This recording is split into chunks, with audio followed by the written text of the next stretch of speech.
Presiden Prabowo Subianto melakukan reshuffle menteri di Kabinet Merah Putih, melantik 4 menteri dan 1 wamen. Istri Nadiem Makarim, Franka Franklin, jenguk suaminya di Rutan Salemba Cabang Kejaksaan Negeri Jakarta Selatan. Alex Marquez raih kemenangan perdana di MotoGP Catalunya 2025. Halo, selamat pagi pemirsa setia Berita Nasional TV. Senang sekali Berita Nasional Pagi kembali hadir menyapa Anda. Selain 3 berita utama tadi, akan ada informasi lainnya yang akan kami sajikan untuk Anda. Sama saya, Ajeng Tiara. Ya, kita awali dengan informasi yang pertama. Pemirsa, Presiden Prabowo Subianto melakukan perombakan atau reshuffle kabinet untuk kedua kalinya. Ia melantik 4 menteri dan 1 wakil menteri baru di Istana Negara Jakarta pada Senin 8 September 2025. Bersediakah saudara-saudara untuk diambil sumpah menurut agama Islam? Bersedia. Apabila demikian, harap mengikuti dan mengulangi kata-kata saya. Presiden Prabowo Subianto melakukan perombakan atau reshuffle kabinet untuk kedua kalinya. Presiden Prabowo resmi melantik 4 menteri dan 1 wakil menteri baru di Istana Negara Jakarta pada Senin 8 September 2025. Mereka yang dilantik adalah Purbaya Yudi Sadewa sebagai Menteri Keuangan, Mukhtarudin sebagai Menteri Perlindungan Pekerja Migran Indonesia, Ferry Julianto sebagai Menteri Koperasi, Irfan Yusuf sebagai Menteri Haji dan Umroh, serta Dhanil Anzar sebagai Wakil Menteri Haji dan Umroh. Upacara pelantikan dihadiri Wakil Presiden Gibran Raka Buming Raka dan sejumlah pimpinan lembaga negara. Agenda dimulai dengan menyanyikan lagu Indonesia Raya, dilanjutkan pembacaan keputusan Presiden dan pengucapan sumpah jabatan yang dipandu langsung oleh Presiden Prabowo.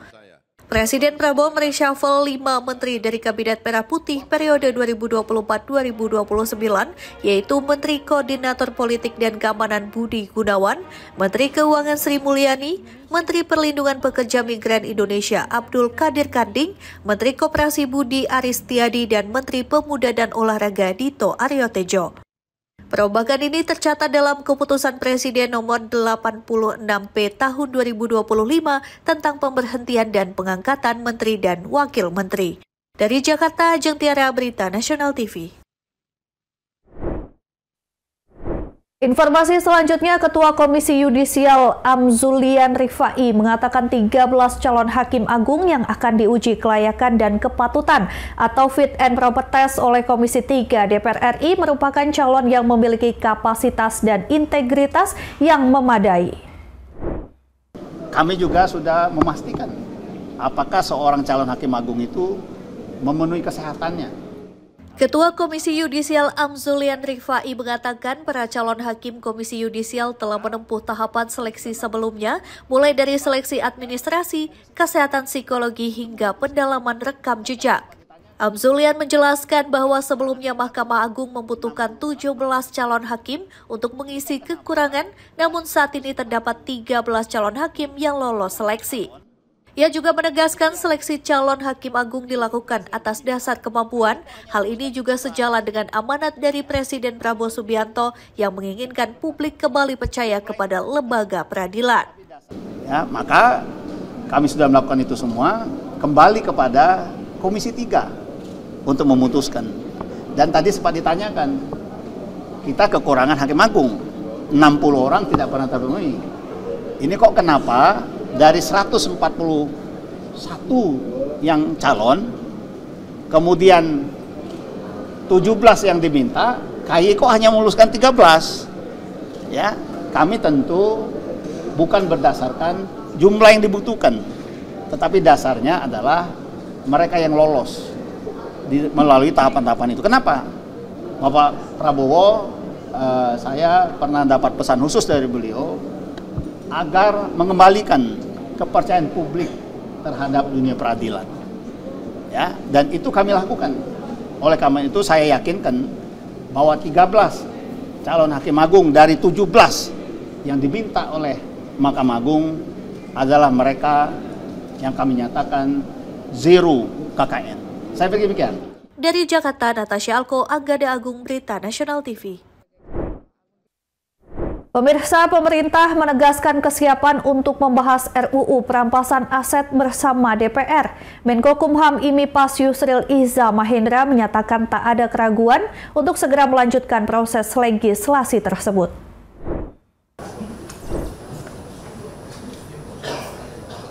Menteri Koordinator Hukum Hak Asasi Manusia, Imigrasi dan Permasyarakatan Yusril Iza Mahendra menegaskan pemerintah siap membahas rancangan Undang-Undang Perampasan Aset setelah DPR menyerahkan draft kepada Presiden Prabowo Subianto. Yusril menyatakan tidak ada keraguan dari sisi pemerintah untuk segera melanjutkan pembahasan RUU tersebut. Yusril menyambut baik langkah DPR yang akan mengambil alih inisiatif dalam pembahasan. Menurutnya, pemerintah membuka peluang bagi DPR untuk segera merevisi atau menambahkan draft RUU sesuai kebutuhan. Penegasan ini sejalan dengan arahan Presiden Prabowo Subianto yang sebelumnya meminta DPR untuk segera membahas RUU tersebut. Lebih lanjut, Yusril mengungkapkan bahwa RUU ini sebenarnya sudah diajukan sejak masa pemerintahan Presiden Joko Widodo pada tahun 2023. Namun hingga kini pembahasan di DPR belum dilaksanakan. Presiden Prabowo kembali meminta DPR untuk segera mengambil langkah dalam pembahasan RUU perampasan aset. Juga ada perkembangan baru bahwa DPR akan mengambil alih inisiatif ini dan kami persilahkan DPR segera mau merevisi atau mau menambahi, itu diserahkan pada DPR, tapi pada sisi pemerintah siap untuk membahas RUU ini kapan saja DPR menyerahkan RUU itu kepada Presiden. Jadi dari sisi pemerintah nggak usah ada keraguan, kami siap membahas RUU itu dan tergantung Pak Presiden nanti siapa yang akan ditunjuk, menteri mana yang akan ditunjuk untuk mewakili Presiden dalam membahas RUU tentang perampasan aset ini. Kemenko Kumham IMIPAS juga telah melakukan rapat bersama DPR untuk merevisi program legislasi nasional. RUU perampasan aset sudah dimasukkan dalam Prolegnas 2025-2026 dan dijadwalkan segera dibahas. Yusril berharap RUU ini dapat diselesaikan dalam waktu dekat demi mendorong penegakan hukum yang lebih efektif. Dari Jakarta, Ajeng Tiara Galuh Anggara, Berita Nasional TV. Ya, usai bekuk sopir Polresta Solo kembali meringkus dua pelaku lainnya terkait uang 10 miliar rupiah milik Bank Jateng yang dibawa kabur. Dari penangkapan ini, polisi meringkus 3 tersangka di mana 2 diantaranya diduga menerima aliran dana. 3 tersangka yang membawa kabur uang senilai 10 miliar rupiah milik Bank Jateng ditangkap. Sebelumnya, tim Resmob Polresta Solo bersama Resmob Jatantras Polda Jawa Tengah menangkap 1 tersangka yang merupakan sopir dengan barang bukti 2 unit mobil. Dari pengembangan yang dilakukan, polisi menangkap 2 tersangka lainnya yang diduga menerima aliran dana. Kasus bermula ketika tersangka yang bertugas sebagai sopir membawa kabur mobil berisi uang 10 miliar rupiah saat pengisian kas di Solo. Mobil yang digunakan tersangka kemudian sengaja ditinggal di kawasan Colomadu, Karanganyar. Mobil jenis Toyota Avanza Veloz hitam dengan nomor polisi H1959UF ditemukan dalam keadaan utuh bersama kunci. Namun uang tunai senilai 10 miliar sudah tidak berada di dalam mobil. Kadit Resmob Polresta Solo Ibda Irham Rozan Alfikri menjelaskan bahwa penangkapan tersangka ini dilakukan pada Senin 8 September 2025. Dan kini para pelaku telah diamankan di Mapol Resta Solo untuk menjalani pemeriksaan lebih lanjut. Tim Resmob Polresta Surakarta bersama dengan Resmob Jatantras Polda Jawa Tengah berhasil mengamankan 1 orang pelaku tindak pidana pencurian, salah satu uang bank berjumlah 10 miliar, dan 2 orang diduga yang menerima aliran dana. Saat ini pelaku telah kita amankan dan akan melakukan pemeriksaan lebih lanjut. Terima kasih. Penangkapan ini berlangsung setelah 1 minggu pengejaran intensif aparat kepolisian. Tersangka berhasil ditangkap saat berada di Gunung Kidul, Yogyakarta. Dari Solo, Jawa Tengah, Raditya Hermansyah, Berita Nasional TV. Istri Nadiem Makarim jenguk suaminya di Rutan Salemba. Informasi selanjutnya usai jeda, tetaplah bersama kami.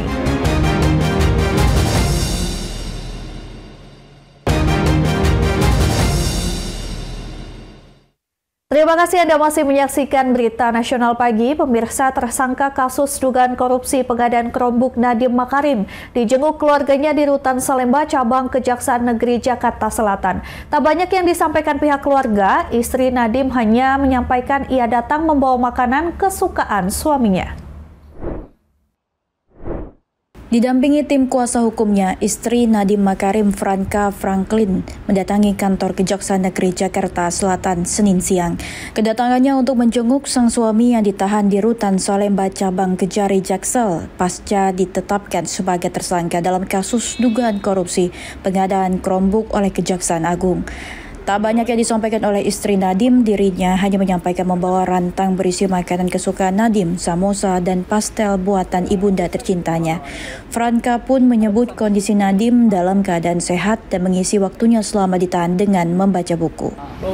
Apa aja Ibu izin? Yang sehat sih, Bu? Sehat. Sehat, alhamdulillah. Kegiatannya apa aja Bu selama udah di rutan ini? Apakah baca buku atau seperti apa? Iya, ada baca buku ya. Baca buku ya. Doanya ya. Siap Ibu. Iya, makasih Bu. Bu, tadi makanannya apa aja Ibu yang dibawain Bu? Makanan favoritnya Bu? Rendang Bu ya? Samosa sama pastel dari rumah dibikin ibunya. Wih, mantap. Oh, emang requestan ya Bu atau seperti apa? Mohon doanya ya. Ada pesan khusus dari Pak Nadiem tadi pas ketemu Bu? Mohon doanya aja semua dan terima kasih atas dukungannya sama mohon permisi. Siap. Sebelumnya Kamis pekan lalu, Kejaksaan Agung menetapkan Nadiem Makarim sebagai tersangka kasus dugaan korupsi pengadaan Chromebook pada program digitalisasi pendidikan. Hal itu terjadi saat Nadiem menjabat sebagai Menteri Pendidikan Kebudayaan Riset dan Teknologi. Menurut Kejaksaan Agung, Nadiem sedari awal terlibat dalam pertemuan dengan pihak Google Indonesia membahas soal penggunaan sistem operasi Chrome OS dalam perangkat TIK yang diadakan pemerintah. Permendikbud nomor 5 tahun 2001 bahkan disebut mengunci penggunaan sistem operasi tersebut. Dari Jakarta, Teofandi, Berita Nasional TV melaporkan. Beralih ke kabar lain, penyidik Direktorat Tindak Pidana Narkotika Bareskrim Polri mengamankan seorang kurir sabu asal Aceh. Dari tangan pelaku ditemukan sabu asal Malaysia seberat 14 kg siap edar. Ayo berhenti!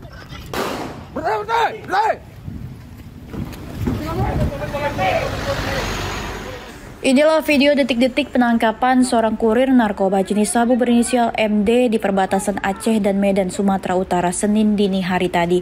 Pelaku yang mengendarai mobil Pick L300 dengan nomor polisi BL8370DO langsung disergap sejumlah penyidik Bareskrim. Usai disergap, penyidik kemudian memeriksa barang bawaan pelaku dan menemukan 14 bungkus sabu yang disamarkan dalam bungkus teh hijau Cina. 9, 10, 11. Saat ini pelaku sudah berada di gedung Direktorat Tindak Pidana Narkotika Bareskrim Polri untuk menjalani pemeriksaan lebih lanjut. Sementara polisi masih memburu seseorang bernama Baka yang berperan sebagai pemberi perintah kepada MD untuk mengambil barang haram tersebut dari perairan Aceh. Tim Liputan Berita Nasional TV melaporkan. Pemirsa, Aibtu Zakaria dan Aibda MP Ambarita kunjungi kediaman almarhum Afan Kurniawan di Jakarta. Kunjungan dua anggota polisi yang dikenal dekat dengan masyarakat ini dalam momen 7 hari pasca wafatnya Afan yang menjadi korban tewas usai peristiwa demonstrasi buruh yang berujung ricuh pada Kamis pekan lalu. Kan dulu kan mantan sini juga. Tempat nongkrong blorak situ. Dua anggota Polri yang cukup dikenal dekat dengan masyarakat, Aibtu Zakaria atau biasa disapa Jacqueline Coppers dan Aibda MP Ambarita, sambangi kediaman almarhum Afan Kurniawan di Jakarta Pusat Kamis lalu. Bapak, sabar ya. Sabar. Kehadiran keduanya disambut baik pihak keluarga korban sekaligus kembali mengucapkan rasa permohonan maafnya mewakili Polri atas peristiwa demonstrasi buruh yang berujung ricuh hingga merenggut nyawa Arfan pada Kamis pekan lalu. Apa-apa, kami hanya turut berduka. Kebetulan yang karena sering ketemu sama Adam, ya pas video call kemarin tiba-tiba ya gitu, nggak ada. Kedua polisi yang juga dikenal sebagai influencer ini mengakhiri kunjungan belasungkawanya dengan foto bersama pihak keluarga dan para tetangga korban. Dari Jakarta, Teofandi, Berita Nasional TV melaporkan.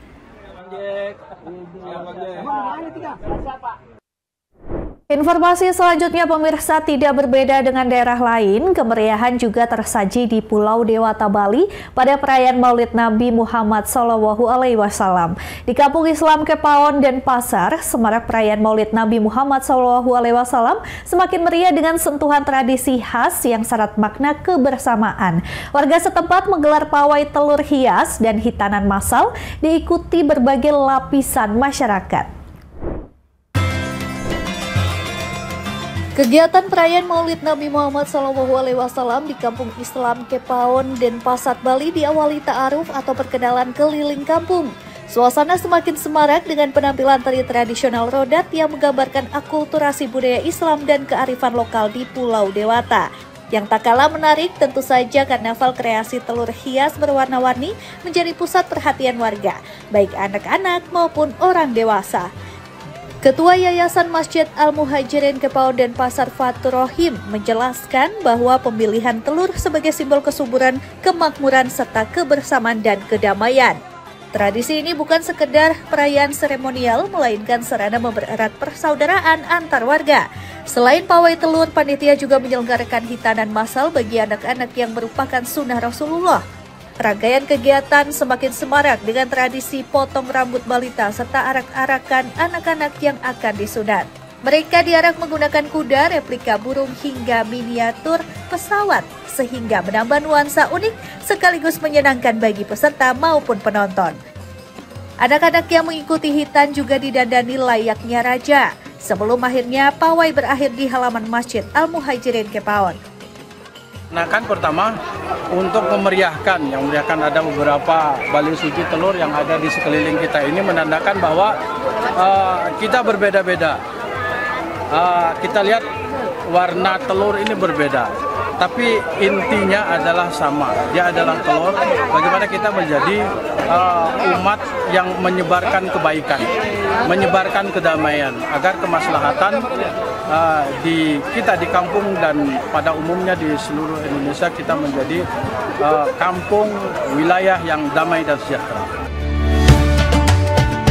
Perayaan Maulid Nabi di Kampung Islam Kepaon bukan hanya menonjolkan nilai spiritual, tetapi juga memperlihatkan kemampuan masyarakat menjaga tradisi yang telah diwariskan turun-temurun.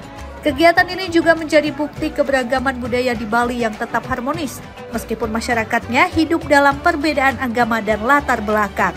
Bagi warga, momentum Maulid Nabi tidak hanya dimaknai sebagai pengingat sejarah lahirnya Rasulullah SAW, tapi juga kesempatan memperkuat solidaritas sosial. Dengan menghadirkan kegiatan yang melibatkan anak-anak hingga orang tua, perayaan ini menjadi wadah pendidikan nilai-nilai Islam sekaligus media kebersamaan lintas generasi. Tradisi unik di Kampung Islam Kepaon menunjukkan bahwa perayaan Maulid Nabi SAW tidak hanya diwarnai doa dan kajian keagamaan, melainkan juga keceriaan budaya yang penuh pesan kebajikan. Dari Badung, Bali, Bagus Raditya, Berita Nasional TV.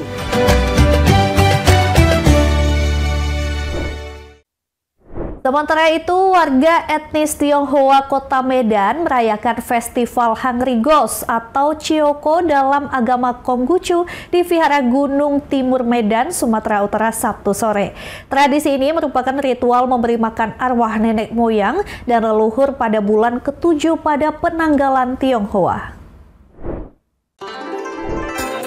Gelaran Festival Hangrigos atau Hantu Lapar ini dimulai dengan menyusun sejumlah replika kertas, baik berupa rumah hantu atau barang-barang lainnya yang bersifat duniawi. Selain itu, turut juga dihidangkan sejumlah makanan di atas nampan sebagai persembahan untuk disantap oleh para leluhur. Ratusan replika rumah dari kertas itu kemudian disusun rapi bersama dengan diletakkannya ribuan kertas yang berupa kertas doa maupun replika kertas uang. Prosesi pembakaran persembahan untuk leluhur dimulai dengan membakar patung yang kemudian disusul dengan membakar kertas doa dan kertas sembahyang. Sebelum menyusun kertas doa dan membakarnya, sejumlah umat Konghucu melakukan sembahyang di dalam kelenteng Vihara Gunung Timur. Menurut kepercayaan masyarakat Tionghoa, jiwa seseorang yang telah berpulang akan keluar dari alam baka dan berkeliaran di bumi pada bulan ke-7 penanggalan Tionghoa. Oleh karena itu diadakannya festival dan sembayang pada hari ini untuk menghormati jiwa yang telah berpulang dan menghindari dari segala musibah dari para arwah yang turun ke bumi dan mengganggu jiwa yang masih hidup. Tahun sebelumnya ya, setiap tahun masuk bulan Imlek 7 Cina itu disebut juga bulan hantu, yang puncaknya pada tanggal 15 bulan 7 lah, tepatnya hari ini ya. Sementara itu, Fendi, umat Konghucu mengatakan bahwa festival Hangrigos di Vihara Gunung Timur semakin ramai. Dirinya ikut festival ini turut berdoa berharap dilancarkan rezekinya. Ya, rezeki hoki gitu aja. Sebelumnya, Hangrigos atau Chioko berarti ritual sembahyang dalam agama Konghucu bagi para arwah, baik arwah para sahabat maupun semua arwah secara umum yang digelar pada tanggal 15 bulan ke-7. Dalam penanggalan Cina dianggap sebagai bulan arwah. Pada bulan ini, masyarakat Tionghoa percaya bahwa pintu alam baka terbuka dan para hantu dapat berkelana dengan bebas di dunia manusia selama 1 bulan penuh. Dan pada bulan ke-7 ini, masyarakat Tionghoa merasa harus lebih hati-hati dan selektif dalam melakukan aktivitas. Dari Medan, Sumatera Utara, Tim Liputan Berita Nasional TV. Ya, informasi berita lainnya akan kami sajikan usai jeda berikut ini. Tetap saksikan Berita Nasional Pagi.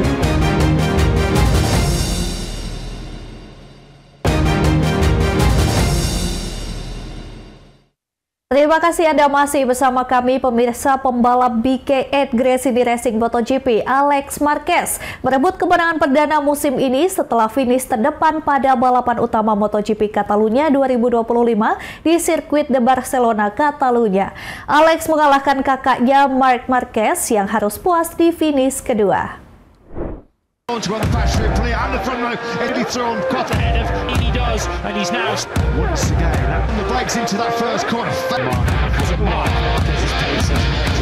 Pembalap BK8 Gresini Racing MotoGP Alex Marquez akhirnya mencatat kemenangan perdana musim ini setelah tampil gemilang pada balapan utama MotoGP Catalunya 2025 di sirkuit de Barcelona, Catalunya, Minggu 7 September 2025.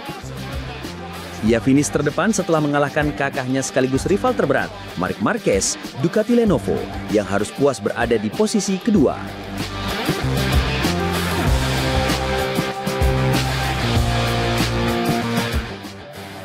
Podium ketiga ditempati Enea Bastianini, Red Bull KTM Tech 3, yang berhasil menjaga konsistensinya sepanjang lomba. Kemenangan Alex menjadi momen penting dalam persaingan MotoGP musim ini. Pasalnya, ia sukses memutus dominasi Marc yang sebelumnya menorehkan 7 kemenangan beruntun sejak awal musim. Meski begitu, dari sisi klasemen, Marc masih berada di posisi teratas dan berpeluang besar mengunci gelar juara dunia pada seri berikutnya di Misano, San Marino.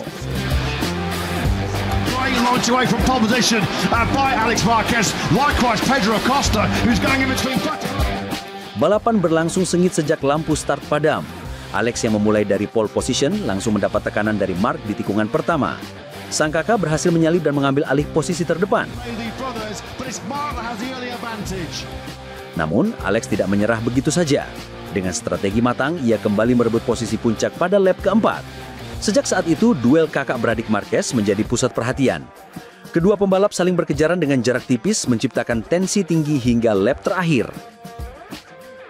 Penonton disuguhkan drama persaingan keluarga yang jarang terjadi di ajang MotoGP, di mana setiap manuver keduanya menentukan jalannya perlombaan.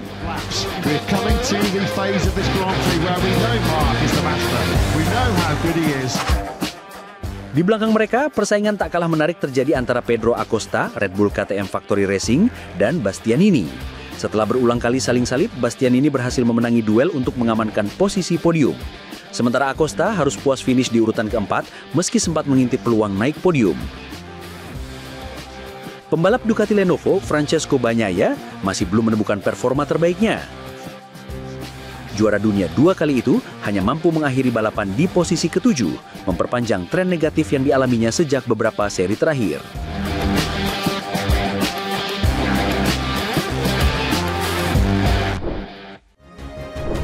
Pemirsa, informasi tadi sekaligus mengakhiri jumpa kita. Demikian berita nasional pagi telah menemani Anda. Saya Ajeng Tiara beserta kru yang bertugas pamit undur diri. Terima kasih dan sampai jumpa.